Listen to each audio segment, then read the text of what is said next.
हमने स्टालिन के बेटे उदयनिधि स्टालिन के उस भाषण को सुना। तमिल में था, अंग्रेजी अनुवाद कराए, हिंदी अनुवाद कराए उन भाषाओं के विशेषज्ञों से, और सब में एक ही बात निकल के आई कि पूरे सनातन हिंदू समाज के लिए चुनौती है। हम ऐसे मरने के लिए तैयार नहीं होंगे। उन्मूलन शब्द का अर्थ क्या होता है? ये सामूहिक रूप से जेनोसाइड के लिए जो 90 के दशक में जम्मू कश्मीर के अंदर जो लोग INDIA नाम के घटक में हैं, ये सारे लोग कहीं न कहीं किसी न किसी राज्य में हिंदू विरोधी अभियान के हिस्से हैं, सनातन विरोधी अभियान के हिस्से हैं। आप राजनीति करो, फलो फूलो, राज्यों में लोकतंत्र की परंपरा है, चुनाव लड़ो, जीतो, हमें क्या आपत्ति हो सकती है। लेकिन जब आप सनातन को मिटाने की बात करोगे तो हमें आपत्ति होना स्वाभाविक है। और अखाड़ों की स्थापना तो इसलिए नहीं हुई थी ना कि शांत हम बैठेंगे। आज की प्रेस वार्ता का विषय आप सबके सामने स्पष्ट है। परिचय कराने में थोड़ा सा संशोधन। अखिल भारतीय अखाड़ा परिषद के अध्यक्ष श्री महंत रविंद्रपुरी जी, जो कि महानिर्वाणी अखाड़े के जनरल सेक्रेटरी भी हैं। हम 3 धार्मिक संगठनों के लोगों को एक साथ प्रेस करने का एकमेव कारण, मैं आपसे प्रश्न के द्वारा ही शुरुआत कर रहा हूं कि क्या सो कॉल्ड सेकुलर स्टेट में जो संवैधानिक रूप से एक व्यवस्था है, जिन लोगों ने संविधान के अंदर पद और गोपनीयता की शपथ सेकुलरिज्म के नाम पर ली हुई है और रोज आए दिन सुबह से शाम तक संविधान की दुहाई दी जाती है, उस देश के अंदर अगर इस्लाम उन्मूलन का शब्द, क्रिश्चियन उन्मूलन का शब्द, और ये वही दिल्ली है कि 2014-15 में दिल्ली के किसी चर्च के शीशे की खिड़की पे एक पत्थर लग गया था, तो यहाँ से लेकर के संयुक्त राष्ट्र संघ तक में हंगामा खड़ा किया गया था मीडिया के सामने। आज उसी देश के एक ऐसे प्रदेश में जहाँ हमारे 85,000 मंदिर हैं तमिलनाडु के अंदर, और शपथ जिन लोगों ने संविधान के नाम पर ली है, वहाँ पे 2 कैबिनेट मंत्री, स्टालिन के बेटे उदयनिधि स्टालिन और शेखर बाबू, जो कि वहाँ पे धर्मार्थ मंत्री हैं, सारे मंदिरों के प्रबंधन रक्षा का दायित्व जिस व्यक्ति के हाथ में है, ये दोनों व्यक्ति उस राज्य में सनातन उन्मूलन सम्मेलन कर रहे हैं ओपन रूप से। और औरंगजेब, जहां तक मेरी जानकारी है, औरंगजेब के बाद पहली बार इतनी खुली थ्रेट, धमकी जो है धर्म के नाम पर ये दी गई है, और ये कोई एक स्वर नहीं है। 4 साल 5 साल पहले वर्तमान कांग्रेस अध्यक्ष मल्लिकार्जुन खड़गे ने भी सनातन शब्द पर आपत्ति, सनातन हिंदू धर्म पर आपत्ति और शब्द प्रयोग किए थे। आज उनके बेटे प्रियंक खड़गे कर्नाटक के अंदर, और ये पूरा एक टूल किट का हमारा मानना है कि भारत राष्ट्र और सनातन हिंदू संस्कृति के विरुद्ध ये खुले युद्ध का ऐलान है। इसके मैं प्रमाण दे देता हूं कि रामचरितमानस की एक चौपाई को लेकर के बिहार का एक मंत्री आरजेडी का पहले बयान देता है, उस बयान के समर्थन में उत्तर प्रदेश का एक पूर्व मंत्री कूदता है, और तीसरे दिन, ये 3 दिनों की घटना है कि कर्नाटक के अंदर एक साहित्यकार, सो कॉल्ड साहित्यकार KS भगवान नाम का व्यक्ति भगवान राम और सीता के चरित्र पर लांछन लगाता है। तो हम ऐसा कैसे मान लें कि किसी एक प्रदेश में किसी एक व्यक्ति के द्वारा विरोध किया गया? बिहार, यूपी, फिर कर्नाटक, तमिलनाडु के अंदर सनातन उन्मूलन के नाम से कार्यक्रम संपन्न कराया जाता है। और इसके पक्ष में कौन लोग बोलते हैं? कार्ति चिदम्बरम, पी चिदम्बरम के बेटे, उनकी नमाज पढ़ते हुए तस्वीरें वायरल हो रही हैं। आप किस संप्रदाय को फॉलो करते हो, किस धर्म को मानते हो, मुझे इस बात से कोई आपत्ति नहीं हो सकती। लेकिन जब आप सनातन को मिटाने की बात करोगे तो मरने से पहले संवैधानिक अधिकार युद्ध को स्वीकार करने का हमारे पास भी सुरक्षित है। हम ऐसे मरने के लिए तैयार नहीं होंगे। उन्मूलन शब्द का अर्थ क्या होता है? ये सामूहिक रूप से जेनोसाइड के लिए जो 90 के दशक में जम्मू कश्मीर के अंदर जो लोग INDIA नाम के घटक में हैं, ये सारे लोग कहीं न कहीं किसी न किसी राज्य में हिंदू विरोधी अभियान के हिस्से हैं, सनातन विरोधी अभियान के हिस्से हैं। आप राजनीति करो, फलो फूलो, राज्यों में लोकतंत्र की परंपरा है, चुनाव लड़ो, जीतो, हमें क्या आपत्ति हो सकती है। लेकिन जब आप सनातन को मिटाने की बात करोगे तो हमें आपत्ति होना स्वाभाविक है। और अखाड़ों की स्थापना तो इसलिए नहीं हुई थी ना कि शांत हम बैठेंगे। हम सदैव से इस विषय को लेकर के, लेकिन हमारा मानना है कि हम सारे रास्ते भारतीय लोकतंत्र में संविधान के दायरे में खोलने के लिए तैयार हैं। युद्ध के सारे रास्ते, वैचारिक, बौद्धिक, जो भी युद्ध हो, लेकिन यह सनातन उन्मूलन जो शब्द है, ये जेनोसाइड का शब्द है, होलोकास्ट के तरफ आगे बढ़ा रहा है। और इन शब्दों की रचना करके, क्योंकि बार बार हमने कई बार वीडियो चला करके हमने स्टालिन के बेटे उदयनिधि स्टालिन के उस भाषण को सुना। तमिल में था, अंग्रेजी अनुवाद कराए, हिंदी अनुवाद कराए उन भाषाओं के विशेषज्ञों से, और सब में एक ही बात निकल के आई कि पूरे सनातन हिंदू समाज के लिए चुनौती है। क्योंकि हमारा धन 85,000 मंदिर तमिलनाडु के अंदर, हजारों करोड़ का रेवेन्यू उन मंदिरों से लेकर के वहां पर खर्च किया जाता है। हमारा धन, हमारा रेवेन्यू और हमारे हत्या की प्लानिंग, कम से कम ये तो हम नहीं स्वीकार कर पाएंगे इस समूचे संघर्ष में। इसलिए भारत की राष्ट्रीय राजधानी क्षेत्र में तीनों प्रमुख संगठनों के अखिल भारतीय संत समिति सनातन हिंदू धर्म में 127 संप्रदाय हैं, जिसका ये सर्वोच्च निकाय है।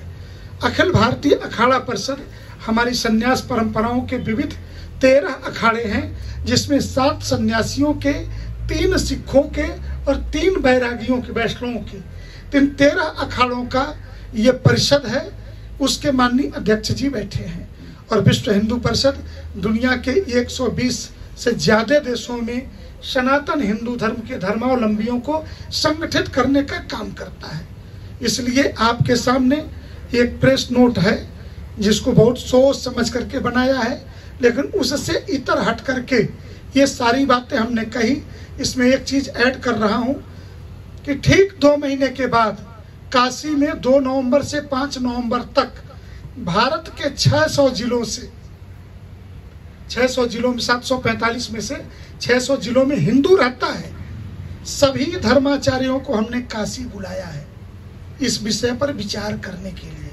सारे संप्रदाय, सभी प्रमुख धर्माचार्य, महामंडलेश्वर, शंकराचार्य, रामानंदाचार्य, सबको, क्योंकि हम चुप नहीं बैठ सकते। ये घटना नहीं घट रही है। अभी बिहार के अंदर छुट्टियों की लिस्ट जारी की जा रही थी, जन्माष्टमी की छुट्टी रद्द करके चेहल्लुम की छुट्टी दी गई। और हमें राजनीति से उनकी अपनी धारा है, किससे प्यार करते हैं ये उनका विषय है, लेकिन इसका अर्थ ये नहीं है कि आप रामनवमी, दिवाली, छठ और जन्माष्टमी की छुट्टियां रद्द करके। स्वाभाविक रूप से उदयनिधि स्टालिन पादरी के सामने बैठे हुए उनकी तस्वीर आई है, ईसाई हैं।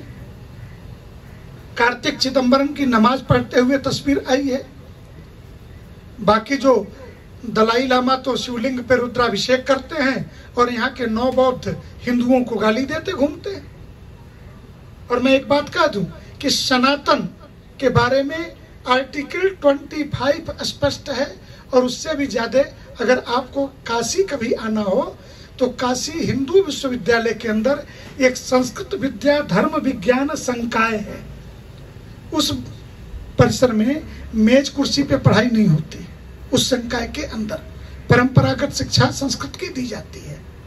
संस्कृत विद्या है, धर्म विज्ञान है, उस संकाय का नाम है। और वहां पे कौन अध्ययन करेगा ये साफ लिखा है, हिंदू ही इस फैकल्टीज में एडमिशन ले सकता है। हिंदू कौन है तो सिख, बौद्ध, जैन, ये तीनों हिंदू हैं। और भारतीय संविधान का आर्टिकल 25 भी इन सबको हिंदू मानता है। तो ये सनातन की परंपरा है और इस सनातन की परंपरा को तोड़ने का, जेनोसाइड करने का अगर प्रयास किया गया तो हम मुंहतोड़ जवाब देंगे। पूरे देश में हम व्यापक अभियान चलाएंगे, हम चैन से नहीं बैठेंगे। ऐसा नहीं कि आपके सामने आए, मीडिया में कोई बात कही और हम वापस गए। भारत में 5 लाख गांव है, 18 लाख साधु संत है हमारे पास, 20 लाख मंदिर हैं इस देश के अंदर, जिसमें से 12 लाख हिंदुओं के मंदिर हैं, 8 लाख बौद्धों के और सिखों के मंदिर हैं, क्योंकि स्वर्ण मंदिर भी मंदिर है, संवैधानिक रूप से उसका वो मंदिर है। इसलिए ये जो कुछ भी हिंदू विरोध, और हिंदू विरोध करते करते हिंदू विरोध, हिंदू इक्वल टू राष्ट्र, राष्ट्रीयता, तो इसके चलते हिंदू विरोध राष्ट्र विरोध के रूप में बदल करके दुनिया के जिन देशों से वो पैसे ले सकते हैं हिंदुओं के विरोध के लिए, जो कुछ भी साजिश कर सकते हैं वो कर रहे हैं, और हम इसका जवाब देंगे। इसी घटना को घटने का समय आता है तो किसी एक दिशा का चुनाव करता है। भगवती सीता का जब अपहरण हुआ था तो रावण जब लंका से आए थे और भगवान श्री राम ने रामेश्वरम में भगवान शिव की स्थापना की थी। तो आज भी जो सनातन धर्म को समाप्त किया जाए, इस प्रकार का उद्बोधन भारत के संविधान की शपथ लेने के बाद एक राज्य के मंत्री के द्वारा बार बार उसको कहा जा रहा कि हम इस पे अडिग हैं, ये बहुत ही चिंतनीय विषय है। और इसमें हम सब लोगों ने मिल करके इसका विरोध किया है। आज का जो समय है, भारतवर्ष का जो वर्तमान संविधान है, उसको सभी समुदाय, सभी संप्रदाय के लोग मानते हैं। सनातन अपने आप में सूर्य से पैदा हुआ है। जब तक सूर्य है तब तक सनातन रहेगा। ना सनातन को कोई नष्ट कर पाया है। अगर ये उनकी सोच है तो ये उनकी मूर्खता है, अज्ञानता है। बहुत साल तक यहाँ विधर्मियों ने क्षेत्र विशेषों में राज्य की स्थापनाएं की, केंद्रीय सरकार भी बनी, कुछ समय अंग्रेजों का भी शासन रहा। हम लोग ना कभी नष्ट हुए। हमारे पूर्वजों ने जो बलिदान दिया, और वो ऋषि परंपरा भारत की जब से सृष्टि प्रारंभ हुई है संसार की, तब से चल रही है, और सनातन धर्म भी तब से ही चल रहा है। तो ये उनका भ्रम है। अब इसमें वर्तमान व्यवस्था में, क्योंकि लोकतंत्र में भारत एक गणराज्य है, अनेकों राज्यों में अलग अलग पार्टियों की सरकार है, सबके अपने अपने मत हैं। हम लोग कभी किसी धर्म विशेष के प्रति या संप्रदाय विशेष के प्रति कोई भी ऐसा वक्तव्य या भाषा का प्रयोग नहीं करते हैं जिससे उस समुदाय या उसके इष्ट को मानने वाले लोगों को कोई ठेस पहुंचे। और दूसरे लोगों से भी हम ये आशा करते हैं कि वो उसका पालन करें। अन्यथा शंकराचार्य के द्वारा जो दिग्विजय अभियान चलाया गया था, जब संपूर्ण भारतवर्ष में दुष्ट और भ्रष्ट तांत्रिकों का बहुमत हुआ, उसको समूल नष्ट करने के लिए अखाड़ों की स्थापना हुई थी। और आज भी जैसा स्वामी जी ने कहा, लाखों की संख्या में साधु महात्मा भारत के सभी राज्यों में रहते हैं, तमिलनाडु राज्य में भी हैं। तो उसके लिए अगर कोई भी स्थिति आती है सनातन के ऊपर, तो हम लोग माला के साथ में भाला उठाने की भी क्षमता रखते हैं। और लेकिन संविधान के दायरे में रहते हुए अगर सनातन धर्म की व्याख्या को उन्होंने पढ़ लिया होता तो शायद वो ऐसा नहीं कहते। पूर्व काल में उनके दादाजी जब मुख्यमंत्री थे तो उन्होंने भगवान श्री राम के अस्तित्व पर और राम सेतु पर प्रश्न चिन्ह खड़ा किया था। हम लोगों ने उस समय विरोध किया था और माननीय सुप्रीम कोर्ट के माध्यम से उसको हमने मनवाया और बाद में उन्होंने उसको स्वीकार किया। तो अगर कोई व्यक्ति सनातन के अस्तित्व को कहता है कि मैं स्वीकार नहीं करता हूँ, उसको नष्ट कर दिया जाए, तो ये उसकी मूर्खता है।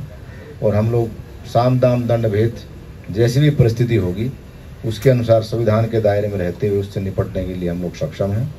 मीडिया बंधुओं के माध्यम से यही संदेश मैं उनके पिताश्री को देना चाहता हूं कि एक राज्य के निर्वाचित मुख्यमंत्री हैं, अपने पुत्र को सुयोग्य शिक्षा देनी चाहिए। भाषा और शब्दों का चयन करते समय हमें किसी समाज की उपेक्षा ना हो, उसकी भावना को ठेस ना पहुँचे, ऐसे शब्दों के चयन से उन्हें बचना चाहिए। पुनः एक बार आप सब लोगों का यहाँ पधारने का आभार।